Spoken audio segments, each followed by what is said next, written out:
Abra sua Bíblia comigo, Evangelho de Jesus, segundo João, capítulo 8.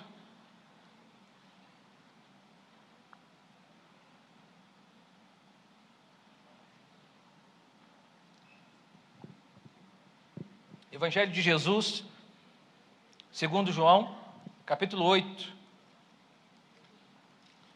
Nós vamos ler do verso 1 ao 11.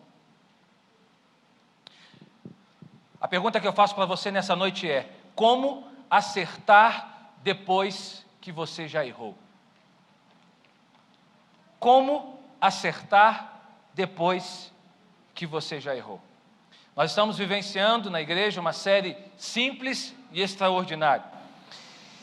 E eu tenho, de uma maneira mais didática e específica, lido alguns episódios da vida de Jesus e tem me inspirado demais a vida de Jesus, de como Jesus era simples na sua abordagem e que essa abordagem simples provocava um futuro, uma reação extraordinária na vida das pessoas. Você vai perceber nesse texto a simplicidade de Jesus em tratar com o erro, com as falhas, com as culpas. Você vai perceber nesse texto a maneira simples que Jesus trata com pessoas e de como ele libera uma reação, um futuro extraordinário na vida das pessoas às quais ele se relacionava. É nessa direção que eu quero trabalhar com você.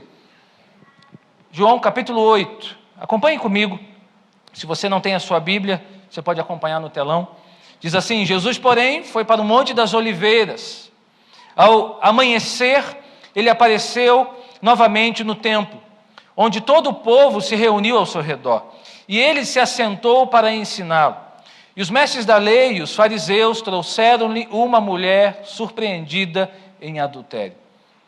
Fizeram-na ficar em pé diante de todos e disseram a Jesus: Mestre, esta mulher foi surpreendida em ato de adultério.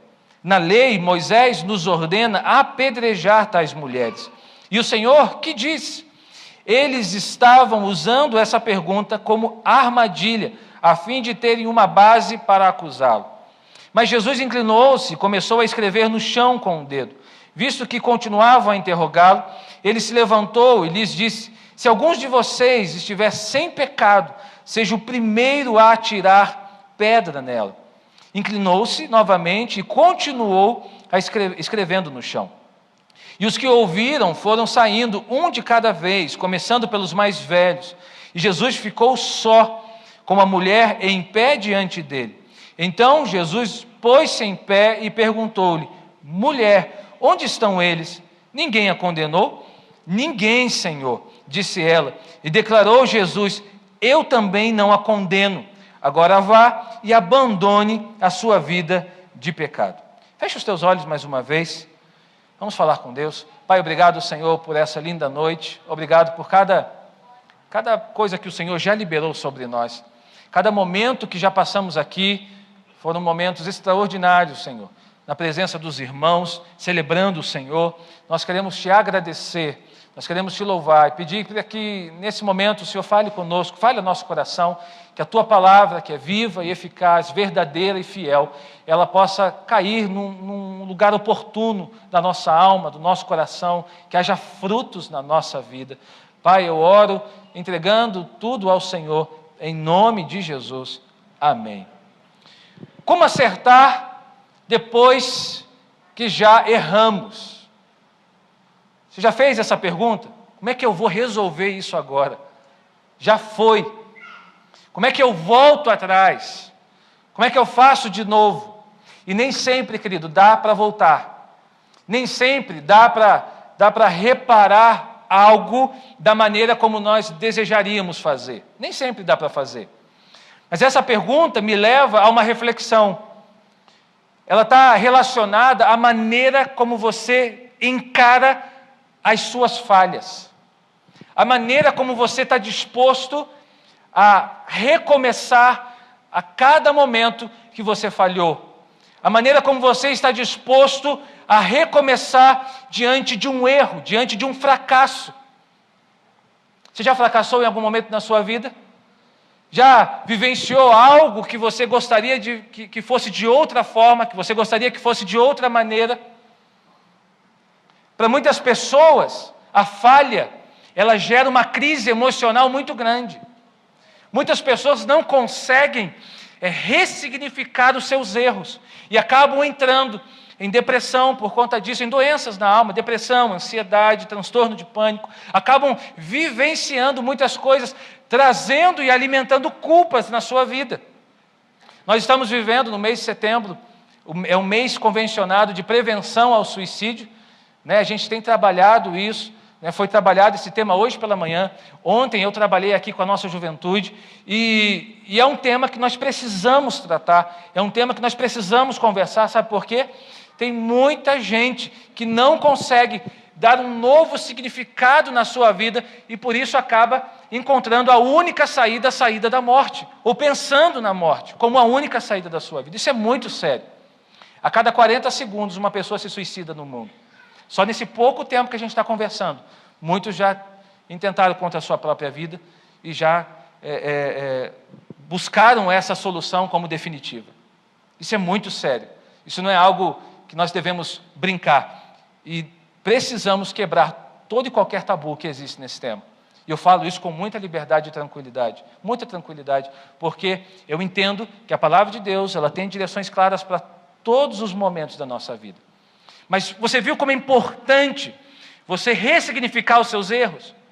É importante você trazer luz sobre os momentos que você falhou, sobre os momentos que você, quem sabe, não agiu como gostaria, agiu de uma forma equivocada. E tem muita gente, por não conseguir fazer isso, paralisa no erro, paralisa na frustração, paralisa na autopunição, na autocondenação, e por conta disso, acaba reproduzindo esse comportamento na vida das pessoas. Ela se pune e pune as pessoas, ela se condena e condena as pessoas também. Muitas vezes nós reproduzimos o que nós encaramos como algo muito difícil para nós. Muitas vezes nós reproduzimos o que nós mais odiamos em nós. Isso acabamos transferindo isso nos nossos relacionamentos e na nossa vida. Mas eu tenho uma coisa para dizer para você nessa noite. Se você é marcado por uma falha, se você é marcado por um erro, se você é marcado por um fracasso, quem sabe um fracasso na sua vida conjugal, quem sabe um fracasso em algum relacionamento, quem sabe um fracasso nos negócios, quem sabe alguma coisa não deu certo para você, eu tenho algo para dizer para você: há um novo começo estabelecido para a sua vida, em Jesus. Eu tenho algo para dizer para você: apesar de você ser fracassado, você não é o seu fracasso. Apesar de você ter fracassado, você não é o seu fracasso. Apesar de você ter errado, você não é o seu erro. Existem novas oportunidades que estão abertas sobre nós, vindas da parte de Jesus para a nossa vida. A vida com Jesus é uma vida de restauração e de novos começos. Amém, querido? Você pode dizer isso comigo? Diga: Jesus tem novos começos para mim. Jesus não veio ao mundo para julgar suas falhas. Jesus não veio ao mundo para julgar os seus erros, mas Ele veio ao mundo para salvar você. Ele veio ao mundo para restaurar a sua história. Ele veio ao mundo para dar um novo significado à sua vida. E Ele não vai ficar remoendo as suas falhas. Ele não vai ficar remoendo os seus erros. Jesus vai te dar, vai criar novas oportunidades para você se arrepender e seguir em frente. Amém, queridos? Amém. João capítulo 3, verso 17, diz o seguinte: Deus enviou o seu Filho ao mundo, não para que julgasse o mundo, mas para que o mundo fosse salvo por ele. Mais pessoas precisam ler esse texto. Porque eu tenho para mim que nós nos fixamos com muita facilidade às falhas das pessoas. E muitas vezes as nossas falhas. Existem pessoas, e muitas delas, que não conseguem seguir adiante depois de um erro. Não conseguem seguir adiante depois, de um fracasso. Não conseguem dar a volta por cima. Não conseguem, se levantar e dar mais um passo. ficam remoendo, e remoendo, e remoendo. E também muitas pessoas que julgam muito facilmente as falhas dos outros. Querido, Jesus não veio ao mundo para julgar você, Ele veio ao mundo para salvar você. Ele veio ao mundo para dar um novo sentido, um novo significado à sua vida. Nós cantamos aqui, nós vamos falar sobre isso. Ele te ama e o amor dele é impressionante e ousado, capaz de te amar sendo você quem é. Amém? Nós vimos aqui na palavra o caso da mulher adúltera. Esse é um caso muito conhecido. Nós não sabemos quem era essa mulher, nós não sabemos o nome dela, mas sabemos que ela foi apanhada em adultério. Ela vivenciou uma crise muito grande. Ela foi conduzida pelos escribas e fariseus até Jesus. Jesus estava ali ensinando, Jesus estava ali discipulando, como ele sempre fazia. E então uma mulher foi levada a ele para ser julgada, para ser condenada, na verdade. A gente vai ler o texto e vai perceber que a intenção dos religiosos não era necessariamente julgar a mulher, mas era pegar Jesus em alguma atitude falha para a religião da época, para que eles pudessem de alguma maneira condená-lo. Eles estavam atrás de Jesus. Se você ler os versículos anteriores, você vai perceber que eles estavam atrás de Jesus, atrás de um erro de Jesus. E eles não conseguiam encontrar. E eu tenho para mim que eles pensaram, eles pegaram aquela mulher e pensaram entre si: vamos levá-la até Jesus, porque dessa ele não escapa. Não tem como. A lei de Moisés manda executar uma mulher que foi apanhada em adultério. Ele não vai escapar disso, não tem para onde ele correr. Não tem o que ele dizer, está lá, está escrito, está na lei. Só que está na lei também que o homem também deveria ser executado. Eu pergunto a você, onde está o homem? Cadê o homem da história?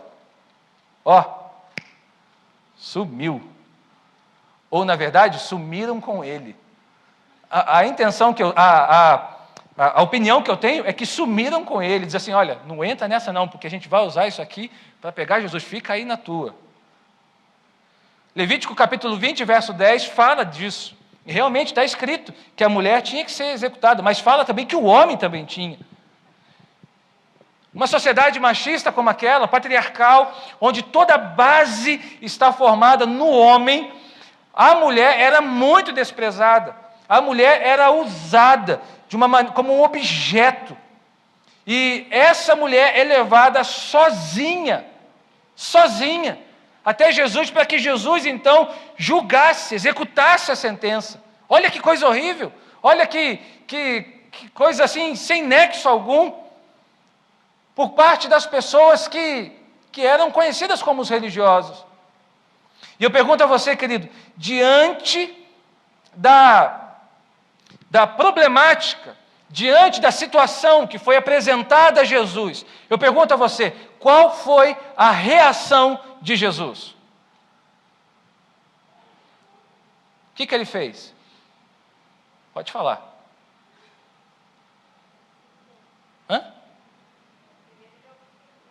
Primeiro ele observou. Na verdade, ele não fez nada.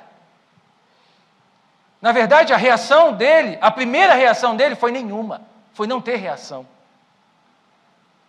Os religiosos esperavam que Jesus logo condenasse aquela mulher.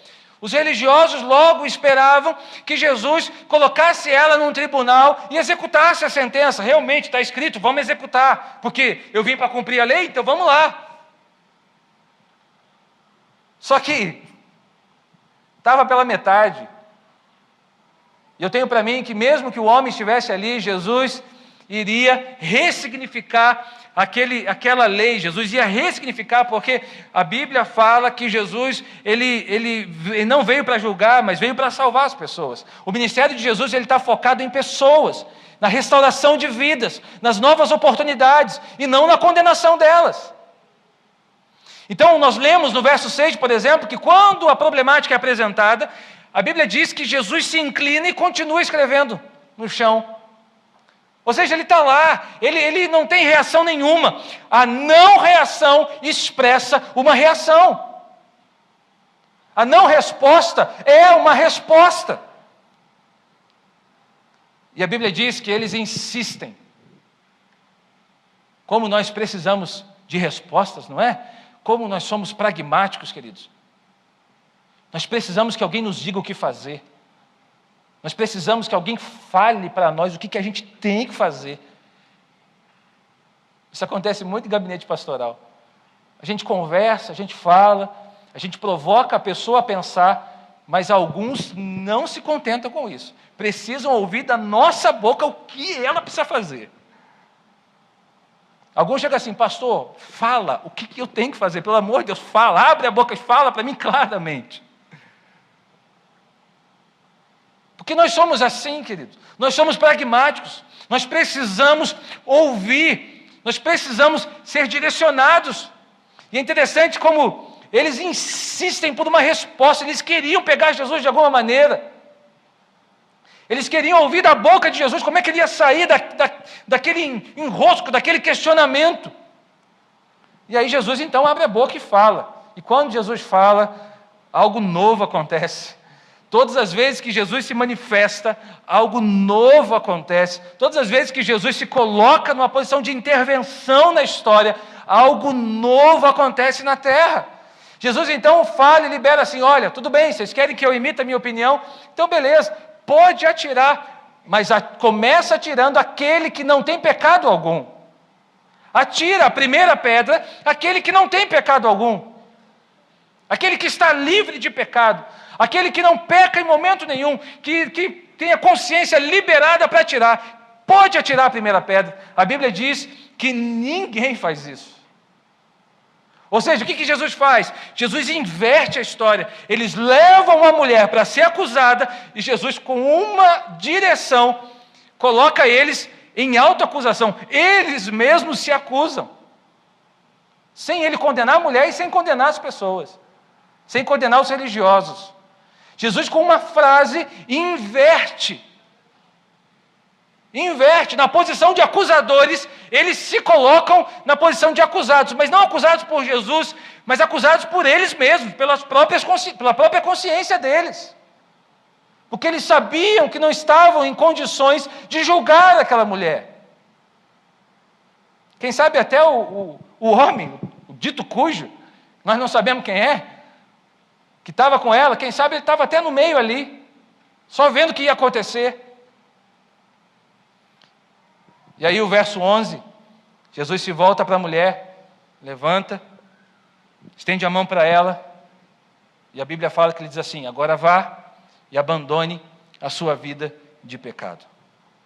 A maneira como Jesus tratou essa situação tão complicada, me ensina muitas coisas, me ensina muitas lições. A história dessa mulher é uma história de restauração e de novos começos. Deixa eu repetir uma coisa para você, querido. Deus tem novos começos para a sua vida hoje. Deus tem novos começos para você. Deus tem novos começos para a sua família. Deus tem novos começos para a sua história. Quem sabe você não vem de uma história de erro. Quem sabe você vem de uma história difícil, de uma história adversa, de uma história, como eu disse, de fracassos, de uma história complicada. Quem sabe você vem de uma história entristecida por muitas situações, mas em nome de Jesus, como foi com essa mulher, Jesus tem novos começos para a sua vida.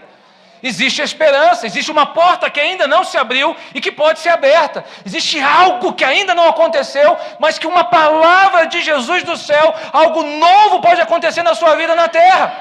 Existe ainda algo que Deus não fez e que pode fazer na sua vida, querido.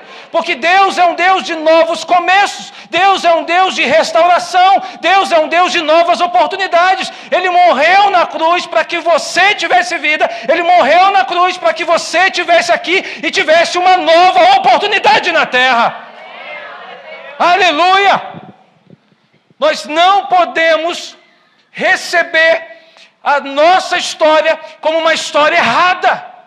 Você não é um erro, você é filho e filha amada do seu pai, e Ele tem uma nova história para você, uma história linda com a sua vida. Amém? Vamos ao texto. Quero liberar para vocês alguns princípios para viver novos começos na nossa vida, para que a gente não se martirize demais, para que a gente deixe de lado o peso grande da culpa, das falhas, dos erros que enfrentamos ao longo do caminho. Certamente você já errou em algum momento, certamente você ainda vai errar em alguns outros momentos na sua vida, mas como seguir adiante, como viver novos começos? Hoje é dia de Santa Ceia, a Santa Ceia aponta para um novo começo, a Santa Ceia aponta para uma nova direção. Então, em nome de Jesus, aprenda com esses princípios. Deixa eu falar aqui com o povo que está nos vendo pela internet. Talvez você que está me ouvindo aqui, onde você estiver, você já viveu erros na sua vida, mas escuta o que eu estou dizendo, querido. Deus tem novos começos para você também. Onde você estiver, no trabalho, no hospital, em casa, no seu escritório, escute, por favor, Deus tem novos começos para você.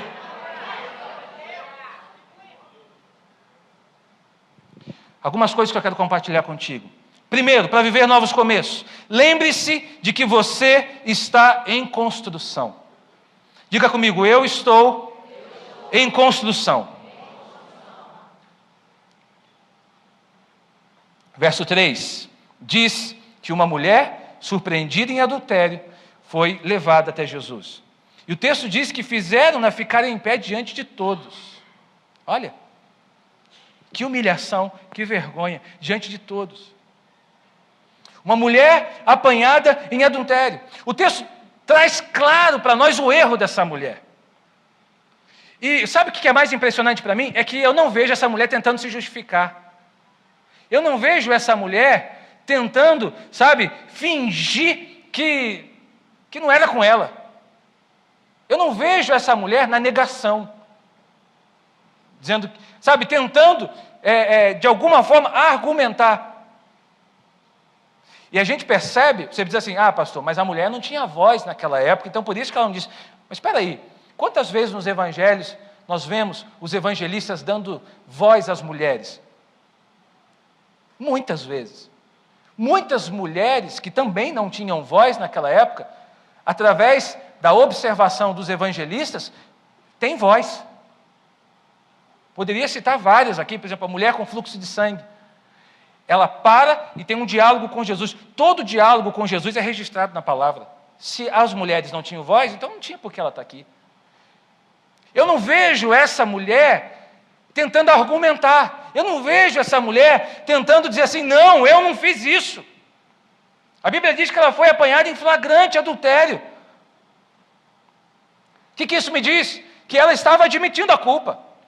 Ela estava realmente dizendo, realmente, eu errei, eu estou aqui, é isso mesmo, eu não vou tentar negar não, eu não vou tentar dar um jeitinho. Admitir que estamos em processo de construção, querido, é um ato de maturidade. Somente os maduros reconhecem que são limitados. Somente as pessoas maduras reconhecem e podem ter um olhar crítico sobre si mesmos. Os orgulhosos estão sempre acima dos erros. Os orgulhosos nunca erram. Eu falei sobre orgulho semana passada. Os orgulhosos nunca erram. Os orgulhosos nunca reconhecem. Os vaidosos sempre encontram erro nos outros, mas em si mesmo, jamais. Eu sou o cara mais espiritual do mundo. Eu sou o único que ora, eu sou o único que jejua, eu sou o único que vive em santidade, eu sou o único que não peca. Assim são os vaidosos, assim são os orgulhosos, assim são os religiosos. Mas essa mulher não, ela se encontra numa posição de que eu estou aqui, é isso mesmo, eu admito, eu errei. Isso me diz muita coisa.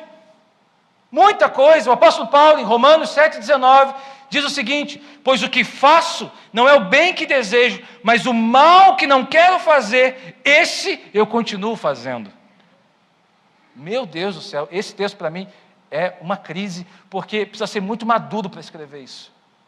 Porque a nossa tendência, a nossa tendência é mascarar as nossas falhas. A nossa tendência é mascarar as nossas limitações. A nossa tendência é mascarar as nossas fragilidades. Você está em construção. Existem coisas que você ainda não foi aperfeiçoado. Existem coisas que Deus ainda precisa trabalhar na tua vida. O que isso quer dizer? Dizer que nós estamos em construção. Para mim quer dizer 3 coisas. Primeiro, que eu não devo me algemar aos meus erros. Ou seja, eu não devo, me martirizar demais por uma situação que foi provocada por uma falha. Eu não devo me autopunir demasiadamente porque eu errei. Como eu disse, nós precisamos admitir que estamos em construção. Então, se estamos em construção, o erro acaba sendo um acidente para a nossa vida. Não pode ser natural, mas acaba sendo um acidente. Certamente você já errou ou vai errar em algum momento. Pai e mãe, se você errou com o seu filho ou com a sua filha, não se martirize tanto, não se martirize demais, ressignifique isso na sua vida. Certamente você não fez pensando em errar. Se você errou no teu casamento, e não no casamento no sentido da escolha, mas no sentido do relacionamento em si, não se martirize demais. Há um novo caminho, um processo de reconstrução para você. Se você errou em alguma área na sua vida, não se algeme aos seus erros, mas dê um novo sentido a eles. A segunda coisa que me diz estar em construção é que eu não posso também me conformar com os meus erros. Se eu não posso me algemar aos meus erros, eu não posso me conformar aos meus erros. Achar que é natural? Achar que está tudo bem? Achar que é tranquilo? Achar que não vai ter consequência? Para isso, nós temos o arrependimento. O arrependimento é a admissão, é a confissão. É a admissão e a confissão de que eu não andei segundo a vontade de Deus e eu preciso recomeçar. Eugene Peterson diz que o arrependimento não é uma emoção. Olha só, é o reconhecimento. Arrepender-se é reconhecer que erramos ao supor que poderíamos gerir nossa própria vida e ser o nosso próprio Deus. Isso é arrependimento. Não é emoção, Não é um sentimento, não é algo que você sente. Porque se for sentimento, querido, vai passar. Arrependimento é uma decisão. É quando você consegue enxergar na realidade que você fez não estava debaixo da aprovação de Deus. A terceira coisa, então nós não podemos se algemar aos nossos erros, nós não podemos nos conformar com os nossos erros, mas nós também não devemos condenar o erro dos outros. Nós não devemos condenar os erros dos outros. Não condene os outros só porque os pecados deles são diferentes dos seus. Igreja é hospital, querido. Igreja é tratamento. Igreja não pode ser um lugar, um tribunal, não pode ser um lugar de julgamento. Não condene os outros só porque o pecado deles são diferentes dos seus. Querido, como tenho crise com essa história. De tempos em tempos vem alguém dizendo assim: pastor, fiquei sabendo que o fulano de tal fez isso. Aí eu, por que você não conversa com ele? Não, pastor, o senhor que é o pastor, o que o senhor vai fazer? Eu falei, não vou fazer nada. Eu sou Deus para fazer alguma coisa? Se Jesus não fez, eu vou fazer? Não, eu posso chamar essa pessoa, eu posso conversar com ela, eu posso aconselhá-la, eu posso discipulá-la, eu posso oferecer ajuda, mas eu não vou fazer o que você está pensando. O que a pessoa está pensando? Bota no banco, pastor. Exclui da igreja, bota em disciplina. Bota lá no altar, bota uma camiseta nele assim, escrito assim, em disciplina. Para todo mundo saber, pastor, que aquela pessoa está em disciplina. Não condene o pecado dos outros, porque o nome é diferente dos que você comete. Porque ele cometeu algumas coisas que têm nomes diferentes do que você já fez, ou do que você ainda faz. Os religiosos costumam condenar em público o que praticam no secreto. Os religiosos condenam o adultério da mulher, Mas ali, eu tenho para mim que havia muitos adúlteros, muitos homens que viviam com várias mulheres e que adulteravam com a mulher do seu próximo. Mas para um religioso é fácil condenar em público o que ele pratica no secreto. Nós não somos a igreja tribunal, nós somos a igreja hospital. E nós vamos receber todo tipo de pessoas. Nós vamos curar as suas feridas, nós vamos tratar delas, nós vamos amá-las, nós vamos abraçá-las, nós vamos discipulá-las, porque se Jesus morreu por elas, nós também precisamos ser canais de Deus para a vida delas. Chega dessa hipocrisia no nosso meio, irmãos, de nos acharmos melhores, mais espirituais do que os outros, porque fazemos isso, porque fazemos aquilo, porque nos vestimos de uma maneira, porque agimos de uma forma. Não, chega!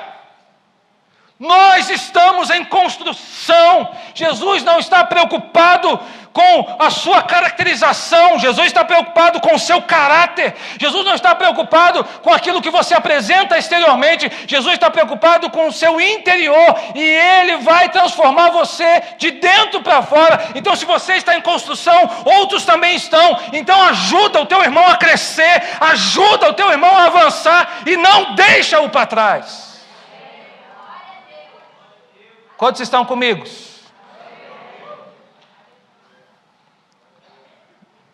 Então, em nome de Jesus, nessa semana, busque os soldados feridos. Nessa semana, vá atrás dos soldados que ficaram pelo caminho, que estão feridos. Cure as feridas deles. Os ame. Os ame. Porque assim como você está em construção, ele também está. Amém? A segunda coisa, para viver novos começos. A primeira é nos lembrar. Se lembra de que você está em construção. Toda vez que você for estabelecer o juízo de alguém, lembre-se, o pastor me disse, eu estou em construção. Sabe? Fica paranoico mesmo. Quando você vê alguém na rua fazendo o que não devia, eu estou em construção. Faz isso, querido. Antes de você emitir qualquer juízo, lembra que você está em construção. A segunda coisa, aceite que no amor de Deus não há hierarquias. Diga comigo, no amor de Deus não há hierarquias.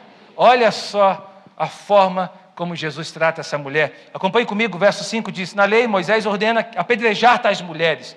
E o Senhor que diz, olha os religiosos, como eles são bons, né? Como eles são santos. Verso 6, eles estavam usando essa pergunta como armadilha a fim de terem uma base para acusá-lo. Mas Jesus inclinou-se e começou a escrever no chão com o dedo. Verso 7, visto que continuava a interrogá-lo, ele se levantou e lhes disse, se algum de vocês estivesse em pecado, seja o primeiro a tirar a pedra nela. Inclinou-se novamente e continuou a escrever no chão. Ou seja, a atitude de Jesus foi uma atitude de aceitação. Quando ele, diante daquele erro, diante daquela falha que lhe é apresentada, ele escreve no chão. Olha que extraordinário. Atitude simples que manifesta um amor extraordinário. Olha só, ele continua a escrever no chão. Quando ele está dizendo isso, ele tem uma atitude de aceitação àquela mulher. Ele aceita a mulher. Ele faz a separação da mulher e do erro dela. A expectativa dos religiosos é que Jesus logo emitisse um juízo sobre ela. Estão me acompanhando? Então, quando ele começa a escrever no chão, ele está dizendo, eu aceito essa mulher. Eu amo a vida dela. Jesus não faz diferença da mulher e dos religiosos. Porque pessoas são pessoas, querido. Pessoas são pessoas. Isso nos mostra que Deus não faz acepção de pessoas. Ele pode até fazer acepção de atitudes. Porque algumas atitudes me levam a viver coisas maiores em Deus, claro. Mas de pessoas, não. O amor de Deus é real. E o amor de Deus não pode ser medido pela mente humana. Ele ama o pecador. E nós não conseguimos entender isso. Ele ama você, mesmo sendo quem você é, ou talvez quem você tenha sido. Romanos capítulo 5, verso 8, vai dizer que Deus demonstrou seu amor por nós, quando Cristo morreu em nosso favor, quando ainda éramos pecadores. Nós cantamos aqui sobre o ousado amor de Deus, o impressionante amor de Deus, ou seja, é real o amor de Deus por você, o amor de Deus, ele alcançou a sua vida, sendo você quem você era, o amor de Deus foi onde você estava, fazendo o que você estava fazendo, o amor de Deus te acolheu, o amor de Deus te restaurou, o amor de Deus te abraçou, o amor de Deus curou as tuas feridas, o amor de Deus alcançou a sua vida e transformou você. Quem era você antes do encontro desse amor? Pense, onde você talvez estaria hoje se não fosse esse amor? Se não fosse Deus amando você, algo que você não merecia, mas você recebeu, algo que você, não conquistou, mas foi conquistado por você, algo que você não recebeu porque você encontrou, mas você foi encontrado por esse amor. Mas por que algumas pessoas insistem então em viver, na escravidão, na punição? Porque se o amor de Deus já nos encontrou, se o amor de Deus já está disponível a nós, por que será que algumas pessoas simplesmente não conseguem viver o perdão de Deus? Viver livres nesse amor? Se fixaram na culpa, se fixaram na frustração, se fixaram no fracasso.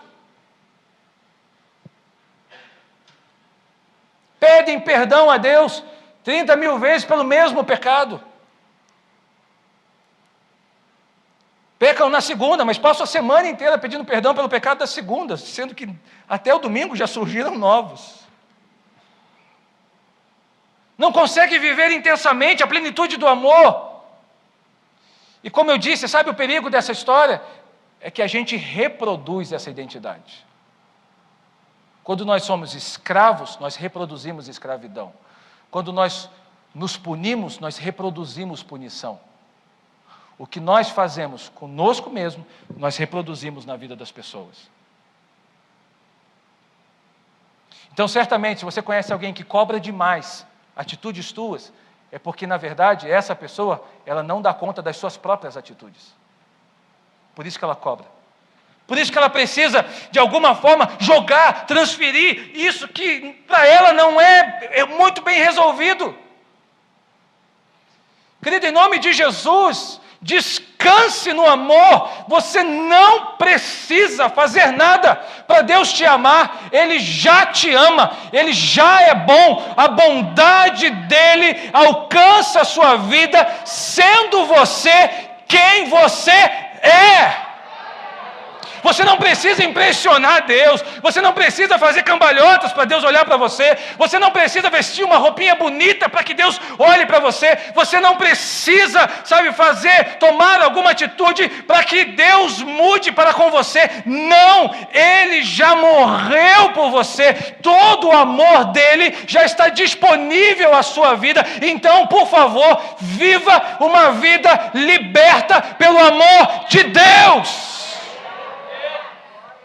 Deus ama o pecador. Deus não se relaciona com o pecado, mas se relaciona com o pecador, se relaciona com gente. É impressionante como a postura de Jesus traz à luz a humanidade das pessoas. É impressionante como a postura de Jesus ressalta a limitação humana, ressalta quem nós somos.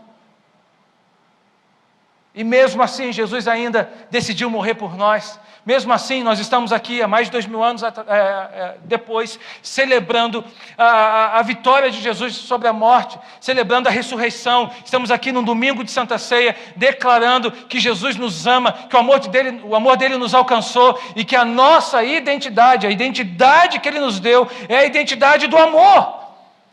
E essa é uma escolha de Deus. Deus escolheu amar você e nada pode mudar essa escolha. Deus escolheu amar a sua vida, Deus escolheu te resgatar em amor, Deus escolheu abraçar você, Deus escolheu restaurar você, Deus escolheu te dar uma nova identidade e nada pode mudar essa escolha. A escolha amorosa de Deus é definitiva. Amém? Romanos capítulo 8, versos 37 e 39. Mas em todas estas coisas, nós somos mais do que vencedores por meio daquele que nos amou. Somos mais que vencedores. Diga, eu sou mais que vencedor. Fala, eu sou mais que vencedor. Mas não porque você é bom, ou porque você é forte, ou porque você conhece muitas coisas. Não, a Bíblia diz que nós somos mais do que vencedores por meio daquele que nos amou. Porque eu estou convencido de que nem morte, nem vida, nem anjos, nem demônios, nem o presente, nem o futuro, nem quaisquer poderes, nem altura, nem profundidade, nem qualquer outra coisa na criação será capaz de nos separar do amor de Deus que está em Cristo Jesus, nosso Senhor. Então, em nome de Jesus, a partir de hoje, todas as vezes que o diabo vier te acusar, todas as vezes que o diabo vier te condenar, lembra Satanás que você já venceu pelo amor dele. Lembra o diabo de que você é amado, de que Deus resgatou a sua vida, de que Deus te deu uma identidade, de que o amor dele torna você vitorioso, o amor dele torna você quem você é, e você é muito amado pelo seu Pai. Todas as vezes que Satanás vier acusar você com mentiras, lembra ele que, na verdade, quem é o derrotado da história é ele mesmo. Lembra ele, na verdade, que quem se rebelou contra o Pai é ele mesmo. E que você foi resgatado. Você foi restaurado. Há um plano de amor sobre a sua vida. Há um plano de amor que conduz a sua história. Há um plano de bondade e de amor que conduz a sua vida. Em todos os momentos, o amor de Deus está com você. Nos momentos fáceis, nos momentos difíceis, nos momentos alegres, nos momentos tristes, nos momentos tranquilos, nos momentos pesados, em todos os momentos, o amor de Deus está acompanhando a sua vida, está conduzindo você, está te amando, está te abraçando, está restaurando. Você cai, Ele te resgata, você para, Ele diz, meu filho, vem comigo, eu estou aqui, eu te ajudo, eu estou com você, eu te faço presente na sua vida, há uma promessa minha sobre você, eu te amo, eu morri por você e eu tenho uma história para concretizar na sua vida.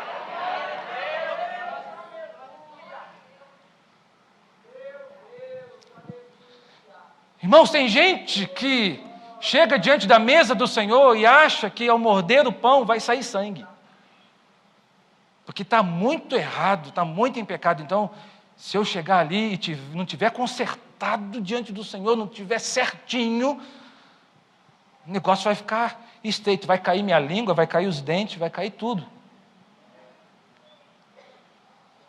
É claro que a mesa tem que ter respeito, é claro que a mesa tem que ter discernimento. O apóstolo Paulo disse, mas você já leu o texto? Examine-se o homem a si mesmo e coma. O texto não diz assim, examine-se o homem a si mesmo e deixe de participar. Examine-se o homem a si mesmo e sai correndo. Examine-se o homem a si mesmo e coma. É mais fácil você consertar o que está equivocado na tua vida do que ficar protelando e vivendo debaixo de culpa. Então, se você tem que consertar alguma coisa, conserta, cara. Tem que pedir perdão a alguém? Peça. Tem que se reconciliar com alguém? Se reconcilie. Tem que fazer algo novo na sua vida? Faça. Mas não fica protelando e vivendo debaixo de culpa. Semana após semana debaixo de culpa. Porque não é essa a vida que Deus separou para você.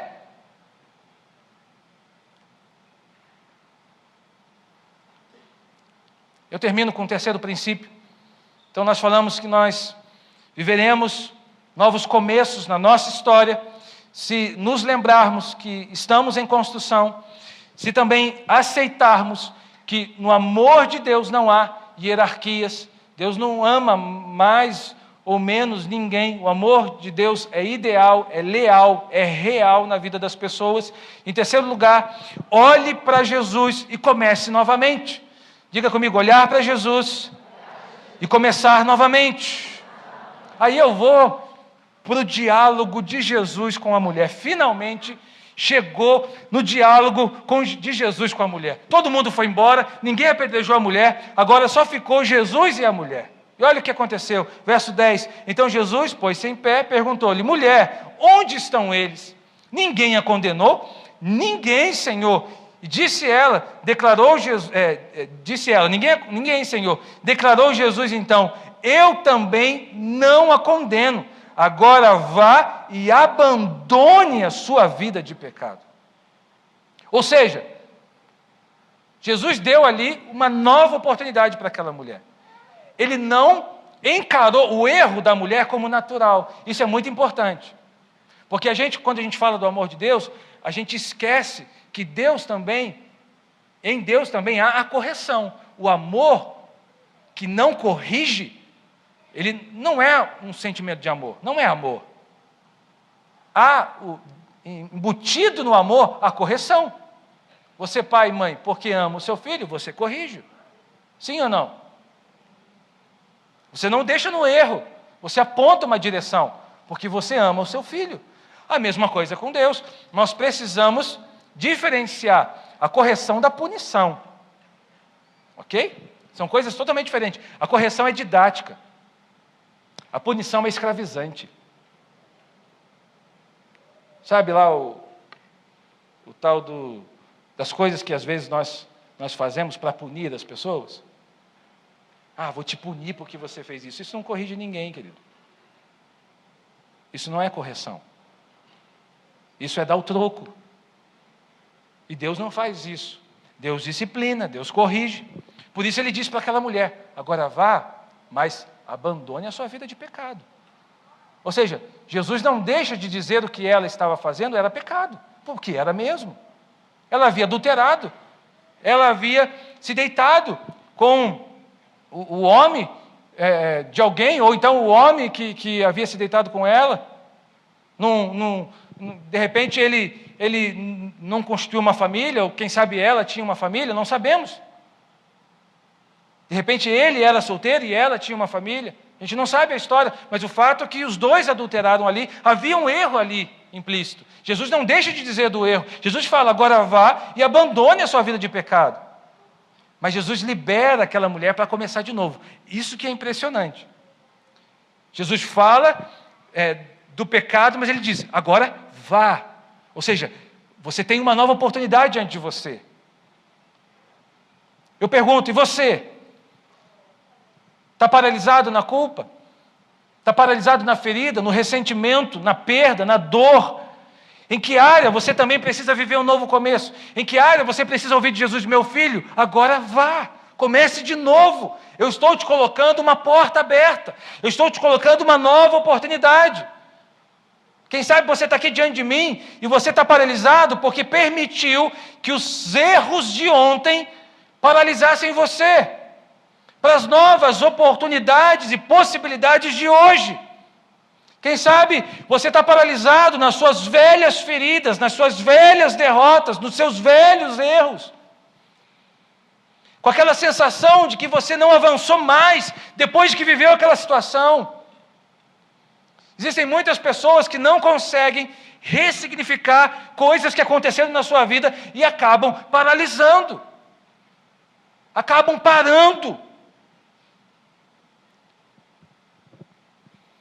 Assim como Jesus liberou aquela mulher para viver algo novo, Ele também te libera. Você pode viver algo novo em Jesus, querido. Você tem a oportunidade de viver algo novo em Jesus. Amém? Para isso você precisa de 3 coisas. Primeiro, perdoe a si mesmo. Diga comigo: perdão a mim mesmo. Segundo, perdoe os outros. Diga comigo: perdão aos outros. Terceiro, siga adiante. Para que você comece de novo, para que você não fique paralisado na culpa, paralisado no fracasso, paralisado no erro. Primeiro, perdoe a si mesmo. Perdoe a si mesmo. Não deu certo, não foi daquela vez, fez de uma maneira equivocada, perdoe a si mesmo. Falou o que não devia, fez o que não devia, decidiu o que não devia, perdoe a si mesmo, mas não fique mergulhado na culpa. E eu sempre digo que a culpa é necessária, porque a culpa nos diferencia, por exemplo, de uma personalidade psicopata. O psicopata, ele, de uma maneira característica, ele não carrega a culpa. Então ele vai, por exemplo, no café da manhã, matar os seus pais e vai sair de casa como se nada tivesse acontecido. Vida que segue, vida que continua. Porque não há um senso de culpa. É lógico, né? Que essa é uma maneira muito, muito simples de falar. Existem muitas outras coisas envolvidas, mas só para resumir.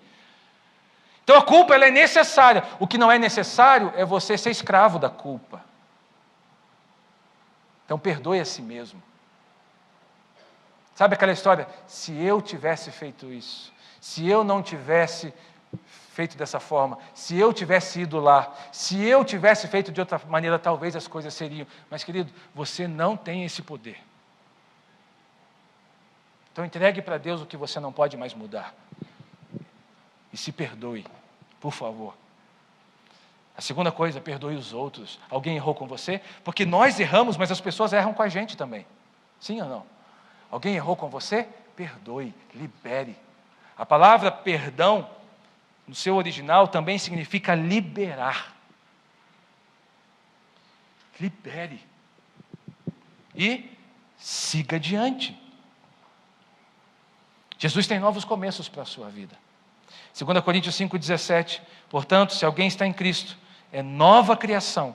As coisas antigas já passaram, e eis que surgiram coisas novas. Amém? Olhe para Jesus e comece novamente. Hoje, Jesus está te dando uma nova oportunidade para você recomeçar. Jesus está te dando hoje é domingo, hoje é dia de ressurreição, hoje é o primeiro dia da semana. O domingo é muito simbólico, porque todo domingo nós temos novas oportunidades de recomeços na nossa vida. E eu pergunto para você, em que área da tua vida você precisa de novos começos? Em que área da tua vida você precisa de novos começos? Quem sabe é na área emocional, você precisa de novos começos. Quem sabe é na vida conjugal, você está precisando de um novo começo. Quem sabe é em outro tipo de relacionamento. Quem sabe é na sua vida financeira, você está precisando de novos começos. Quem sabe é na sua vida espiritual, você está precisando de novos começos.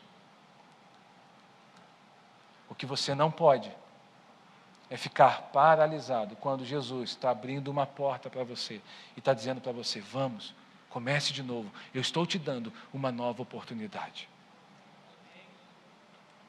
Amém? Feche os teus olhos.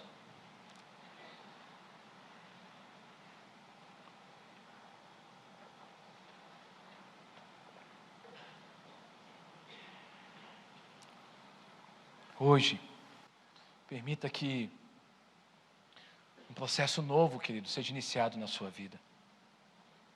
Hoje, permita que algo novo aconteça na sua história. Deus está te dando uma nova oportunidade hoje. Deus está te dando uma oportunidade de viver novos começos. Talvez algumas coisas na sua vida não deram certo. Talvez você não viveu o que esperava. Talvez você não está no lugar que você almejava estar. Quem sabe você enfrentou perdas, enfrentou tristezas. Quem sabe você enfrentou fracassos na sua vida. Quem sabe você vivenciou situações difíceis na sua história. Mas Jesus morreu por você. Ele te ama. E Ele tem algo novo para fazer na sua vida. Quem sabe você está ferido. Quem sabe você é um dos soldados feridos. Nós mencionamos aqui. Quem sabe você está ferido por alguma coisa. Jesus quer fechar essa ferida. Jesus quer cicatrizá-lo.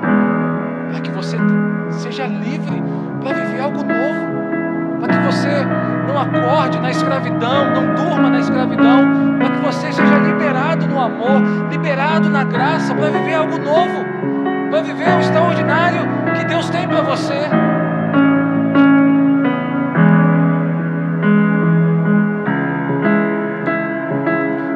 Mas ninguém vive o que não quer.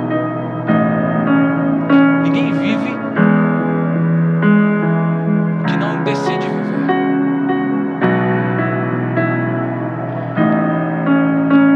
Até mesmo para a cura, nós precisamos decidir ser curados. Nós precisamos desejar ser curados. Por isso eu quero convidar você a refletir sobre a sua vida aí, no seu lugar. Reflita na tua história. Onde você está? Em que lugar você está? Você está vivendo tudo que Deus tem para você nos dias de hoje? Você já está vivendo plenamente o amor dele na sua vida? Você já está vivendo plenamente o processo de Deus na sua história? Ou quem sabe você ainda tem sido paralisado pela culpa, pelo desânimo, pela tristeza, quem sabe pela amargura, quem sabe pela falta de energia, pela falta de prazer, pela desesperança, quem sabe pela frustração, quem sabe pelo fracasso, quem sabe algumas coisas não deram certo na tua vida, então você acha que você foi um erro, a sua família é um erro, a sua história é um erro. Jesus hoje quer curar você. Jesus hoje quer liberar você, para que você viva tudo que Ele tem para você. Para que você entenda que a sua história não é um erro. Para que você entenda que a sua história é uma história de amor, é uma história de propósito, é uma história de plano, é uma história da graça, é uma história da qual Deus faz parte, direciona a sua vida, da qual Ele quer ser Senhor da sua vida.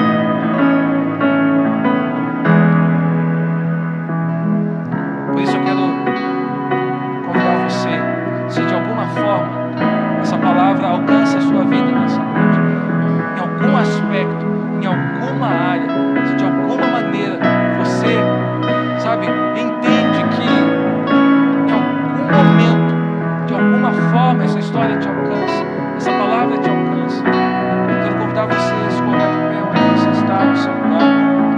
Eu quero orar por você. Eu quero orar por você. Onde você estiver aí no seu lugar, se coloca de pé. Há uma nova história sendo escrita na sua vida. Há algo novo sendo gerado em você. Há uma nova identidade que Jesus quer fazer. Há uma nova página que Deus quer escrever. Querido, deixa eu dizer uma coisa para você. Nem tudo ainda você viveu. Talvez você veio de um lar difícil, talvez você veio de um lar complicado. Mas deixa eu dizer para você, a sua história não acabou. A sua história não terminou. Se você está aqui, é porque ainda alguma coisa Deus tem para fazer na sua vida. É porque ainda alguma coisa Deus tem para fazer em você. Alguma coisa Deus tem para fazer na sua vida. Então, em nome de Jesus, comece novamente. Tente de novo. Ah, pastor, mas eu já me frustrei, eu já chorei muito por conta disso. Em nome de Jesus, tente de novo. A força que você precisa, você já tem disponível para você, que é a força de Deus. A força que você precisa, ela já está disponível para você. Você não precisa se esforçar. Deus já deu a você. Você não precisa,